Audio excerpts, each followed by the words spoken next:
Hello, Internet, and welcome back to the Story Nook.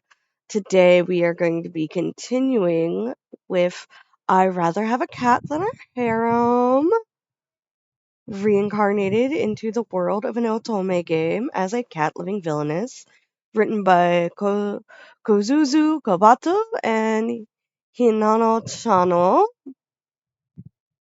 Yeah, it's great. We got our boy Fazal, who now I know is the prince. So I believe this is the prince, this is the older brother, and I believe this is Alec. And those are her parents. Because I originally thought she had more siblings. We are scrolling down, and we are starting with Chapter 5, The Writing Grounds. So go ahead, grab your tea, your coffee, your water, your hot cocoa, your lemonade, whatever it is you're going to be drinking, while you listen to me read, and just have a wonderful day. Each time Amy pinched the back of her hand, she hoped she wouldn't feel any pain, just so she could prove this was all a dream. But that moment never came. Her hand just started to sting. A carriage from the royal family had come to the Northland house to get them, and now quietly shepherding them to the riding grounds of the royal palace.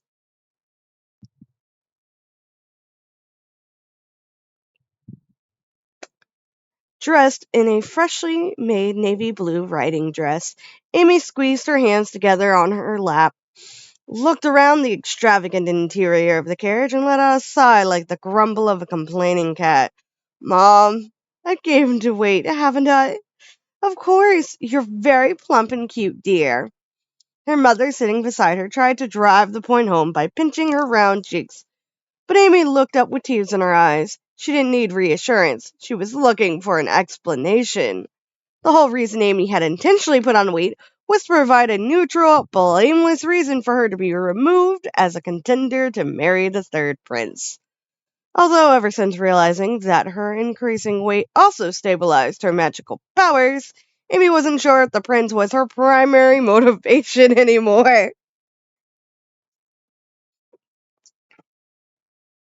But there were loads of skinny, beautiful girls at the tea party. I had assumed today was going to be a group outing, but I was the only one invited. The royal palace had even sent a messenger to personally carry the written invitation all the way to the Northland's house.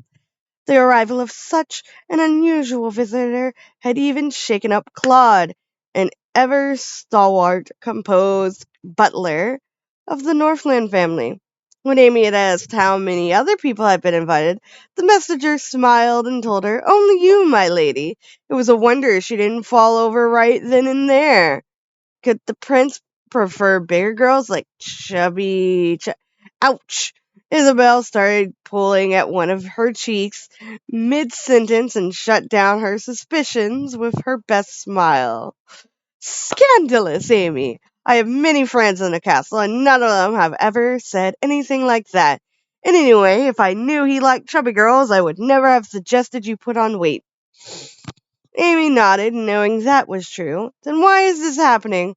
Probably because you answered him with a yes. Amy had no idea she was accepting anything at the time, much less that he was extending an invitation. She thought they were exchanging parting pleasantries. But the more she thought about it, the more she wondered if he was just offered, if he had just offered to be polite. It was very possible he considered her a huge pain in the neck because her thoughtlessness acceptance meant he had to follow through with his offer.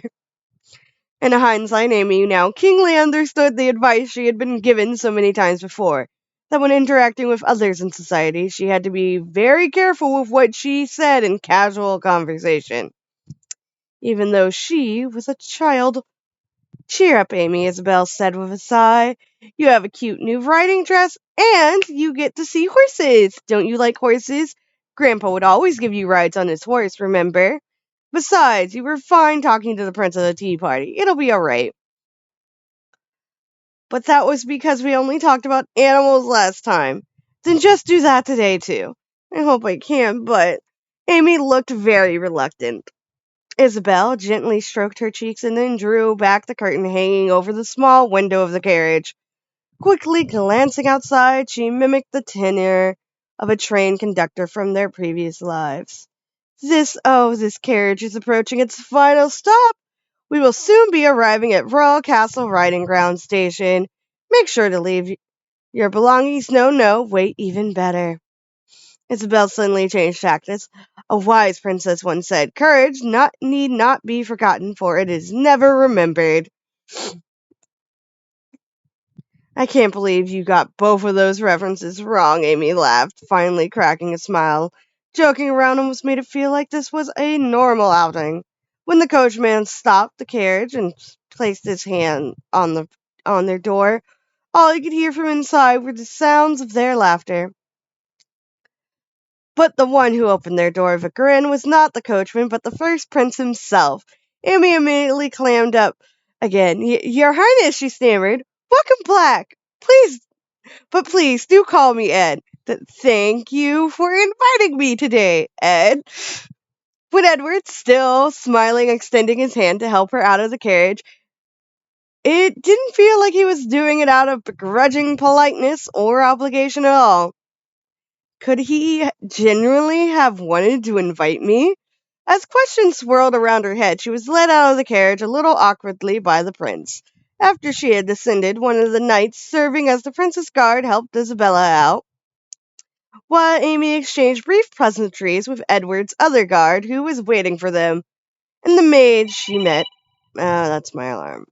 That's the I woke up early, and that's the hey, you should probably wake up alarm.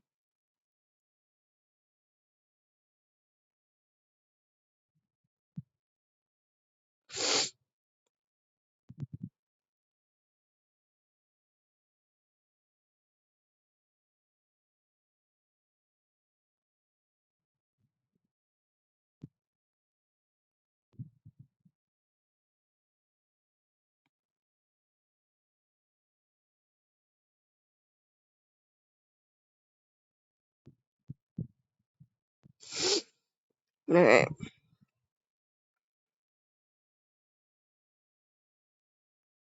The maid she had met at the tea party. Unlike the day of the tea party, the sky was covered with thin clouds, but it was actually easier to be outdoors without needing a parasol to block the light.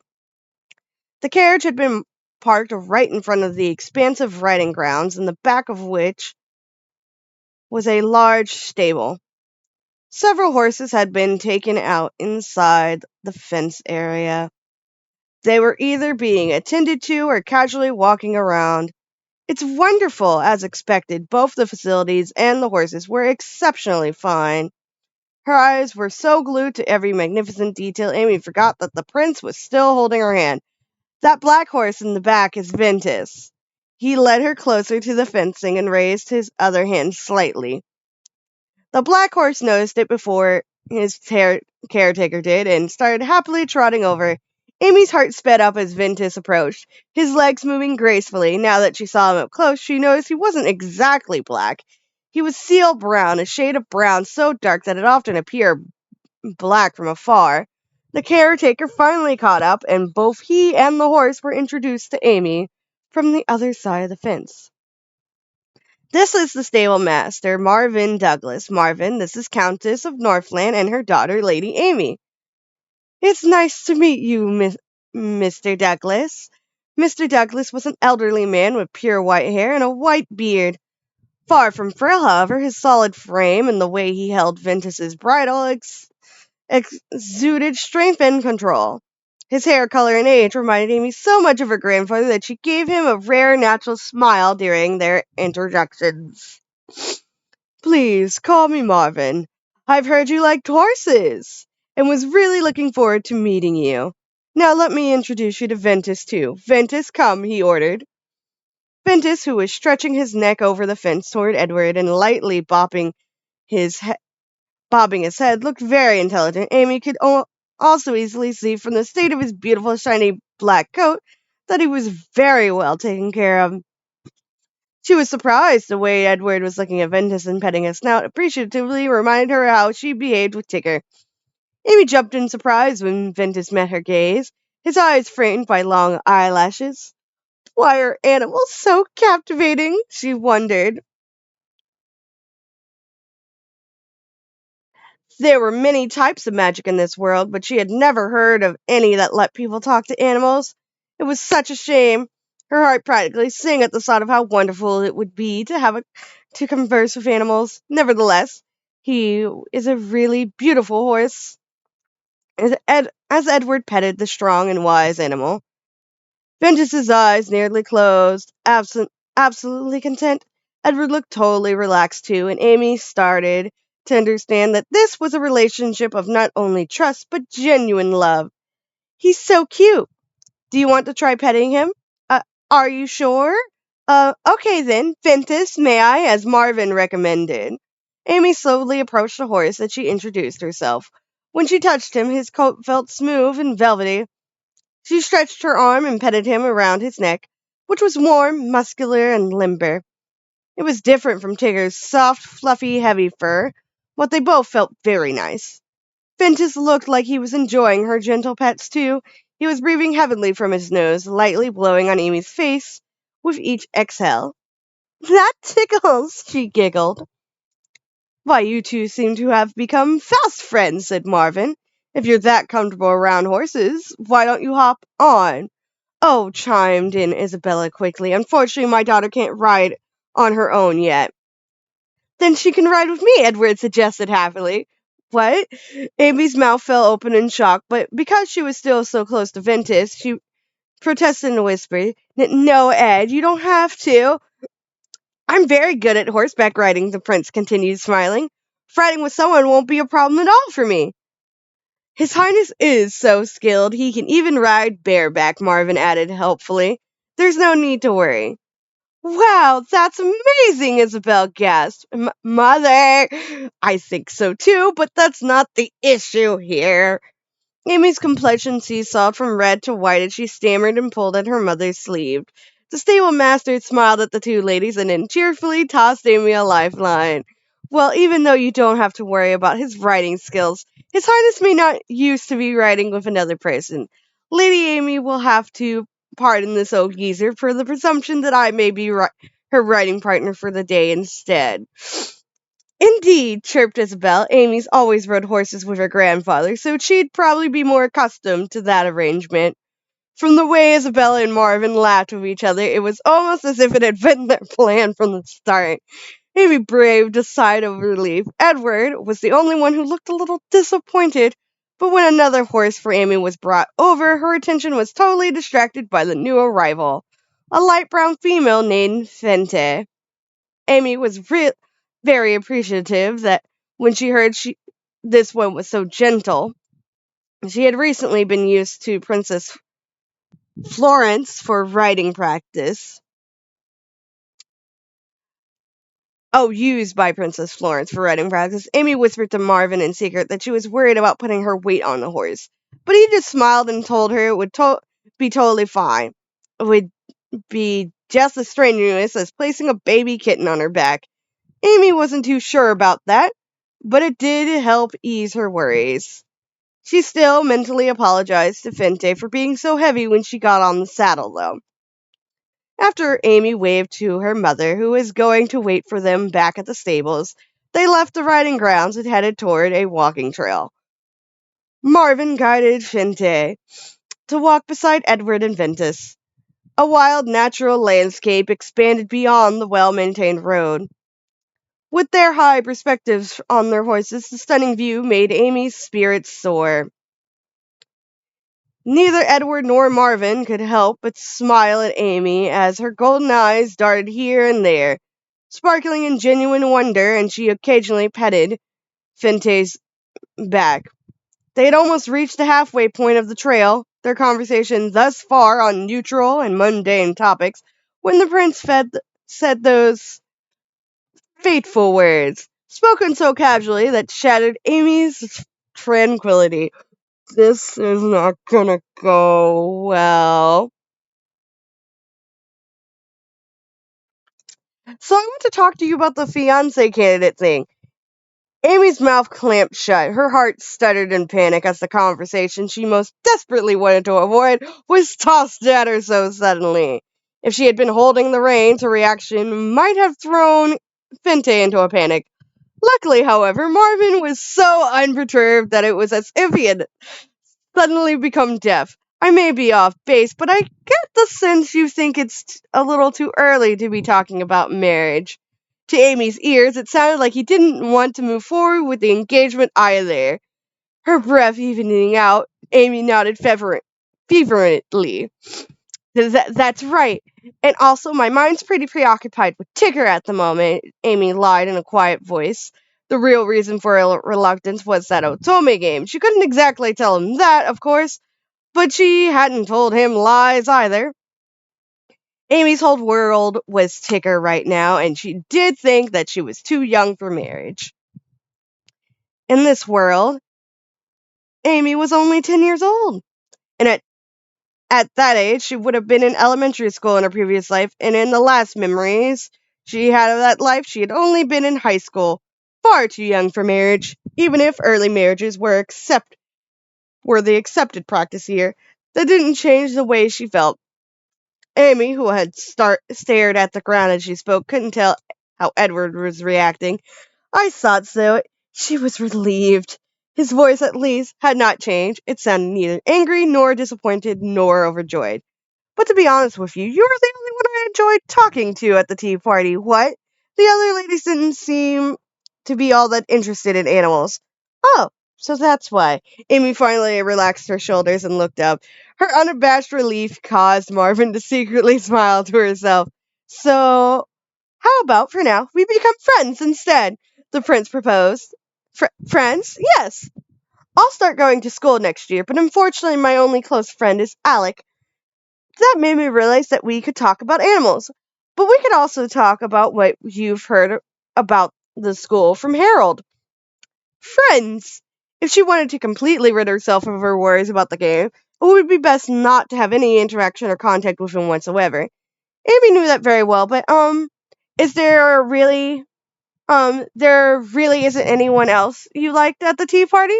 No one. Even if they did have a cat or dog, they just looked bored when I tried talking about their food or care, Edward said, smiling, but looked a little embarrassed. Amy pressed her lips together. Edward loved animals. That much was clear from their conversations and how he treated Ventus. She wasn't going to quote Harold exactly, but there was some truth to his argument about his girlfriends. It was fun discussing things you enjoyed. But Edward said he didn't have anyone to talk to about these things with. Alexander was the prince's friend and the son of a notorious cat-loving duchess, but he didn't seem to have that great of an interest in animals. Other ladies would probably try to keep up with the conversation if Edward asked them to, but it wouldn't be enjoyable for either party if it was forced. Amy couldn't immediately refuse his offer. But I couldn't ask this of anyone else. Edward's quick response cut through her confusion, and she could almost physically feel the sincerity in his voice. As long as it's just talking about animals and my brother's stories from school, it should be all right, I hope. Her conversations with the prince had been interesting. He even took care of his own horse instead of leaving everything to the caretakers. Plus, he had such a general manner of tone and tone of voice. She had never felt scared around him. As she debated internally, she looked down and saw her chubby hands. If he thought of her as someone to talk to, not a fiancé candidate, it wouldn't make a difference to him if she were fat or skinny. That's probably what all this was about in the first place, she realized. Then, when he would go off to school the following year, he'd probably be able to make friends right away. Emmy was sure he'd choose a proper fiancé then. That would be the expiration date for their friendship. I have a feeling, based off of the tropes of other things I've read and watched, it will not be the expiration date for this friendship. He's being sneaky. And it's just like, okay, you have no interest in me in this way. Let me worm myself in this way and see if I can't make you start thinking about me a little bit more. As soon as she thought this, her heart felt strangely unsettled. She never before experienced the feeling of anxiety and dissatisfaction mixed into one. The prince waited patiently as Amy remained silent. Only the rhythmic clopping of the horses' hooves reverberated around them for a while. I think that's okay. Of course, Justice Amy had opened her mouth to refuse him. The exact opposite answer had come out. Really? Well, thank you. Now that we're friends, may I call you by your name? Uh, Huh? Oh, sure. Huh? What did I just say? Wait, scratch that. While she sat there, taken aback at herself, Edward whispered Amy's name a few times, as if getting used to the feel of saying it, and gave her a dazzling smile. The smile didn't have a shadow of sadness anywhere. Well, Amy, we'll go left at the next fork. There's a stream down that way. Oh, okay. I really hope you'll be able to talk to me just like a normal person. Am I supposed to act all chummy with the prince right away?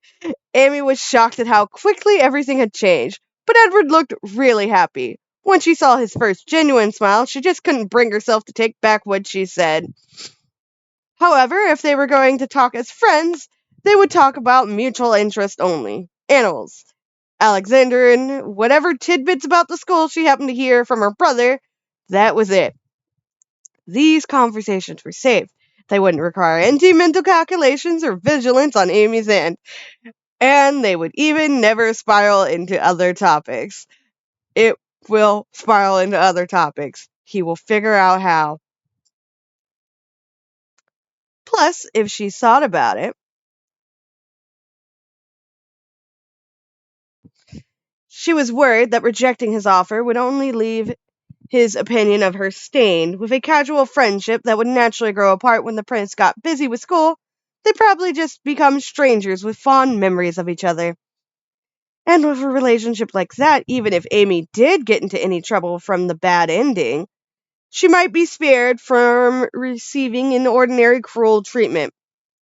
But it didn't take long for Amy to put a stop to that train of thought. She felt ashamed of thinking of Edward in such a calculating way when he was offering her genuine friendship. But she still couldn't stop the game's opening screen or the Otome game villainous novels from sneaking into her mind. A little time later, when they had fallen back into familiar, casual conversation, Edward asked, "Do you have plans to get any more cats?" "I do not, nuh-uh." It was quite difficult trying to talk to him casually, but every time she spoke semi-respectfully, he would get a sad look on his face, so she'd correct herself mid-sentence. However, I mean, but Tigger just started living with me. I think I will someday, though. She loved animals. She loved cats. So Amy wanted to give her cats the best care possible. She would welcome getting more naturally down the road. Like the spontaneous way she met Tigger, she didn't want more just to start a collection. She stared off into the distance, remembering Tigger, who waited for her again at home. He was quite used to her parents by now, but still shy of the house servants. "As soon as I get home, I'll give you lots of pets," Amy promised in her head. These days, I just always want to be with Tigger. I understand that feeling. You really like him, don't you? There must just be some things only animal lovers can understand. Yes, I love him, Amy affirmed with an innocent smile, her whole face lighting up. It was the widest smile Edward had seen her make since their first meeting. He was momentarily struck speechless. There had been so many other cats at the Coverdale house, and they had all been cute. Although she couldn't bear to compare the cats against one another, Amy herself had no idea why she had been so taken with Tigger. Even when they were apart, the very thought of him warmed her heart and made her smile.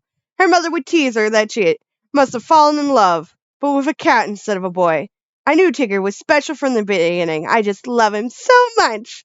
I see, Ed. Your face is red. Are you hurt? No, I'm fine. I just got startled by something, and that's not very good for your heart. And Amy couldn't hear what he mumbled after that. He said he was fine, but Amy thought it might be better if they traded places so he could ride under the shade. Amy suggested the idea to him, but he just repeated he was fine, which made Marvin laugh. My word, aren't you adorable? Marvin asked Amy, laughing. The adorable one is Finte, Amy protested. Just look at those long eyelashes, and what a beautiful little lady. Marvin laughed again. I think you've lost to a horse, Your Highness. Marvin! With a strange expression on his face, Edward looked forward. He seemed to have calmed down a bit, although the tops of his ears were still red.